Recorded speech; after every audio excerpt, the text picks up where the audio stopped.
But now that you've been there for 6 months, what are some of the biggest priorities for you right now? I know you mentioned you're, building that foundation for, let's call it, 20 to 30% growth in 2024. So what does that process look like for you? Yeah. Oh, great. A lot of Gantt charts that are being put together.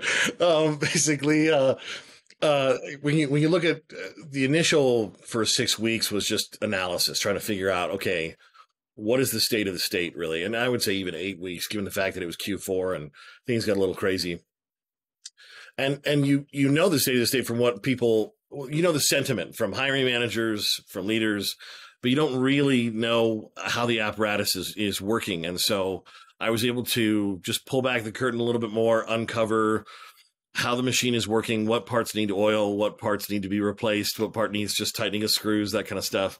Um, and and when I was looking at it, a lot of it was areas that in most organizations they actually don't make a lot of time for, or they don't know what to look for, and that's ensuring that your Indeed postings are showing up the way they should, or are you really taking advantage of job wrapping that one of your vendors could do, whether that's LinkedIn or Dice or whatever it is? Are you taking advantage of the services that they have that are available? Are you asking about it? What else are you doing to optimize your job ads, your postings, your traffic, your click through rate, everything like that?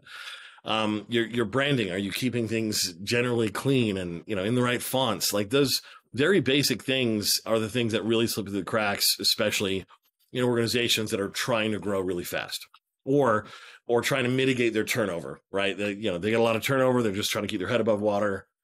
These are the issues that they're not even looking at most of the time. And I lament that. But so I came in, did an analysis of that, looking at our future for employer branding and what we need to do. There's a lot of stories to be told here, and just no one with the focus and the ownership in the past to come in and find the story, tell the employer story, the employee story as well. And decide what channels that needs to move to, so on and so forth.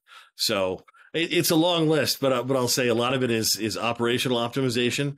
And I will give one more thing. I think I undervalued, while I was at Bamboo HR, I undervalued something that we started a lot earlier on, which is hiring manager training, and the unification of the view of how this organization does interviewing, and like what does that mean, and what are all the vicissitudes of the difficulties of hiring, and how can you manage bias, and how can you do X, Y, and Z? So like even just have unification.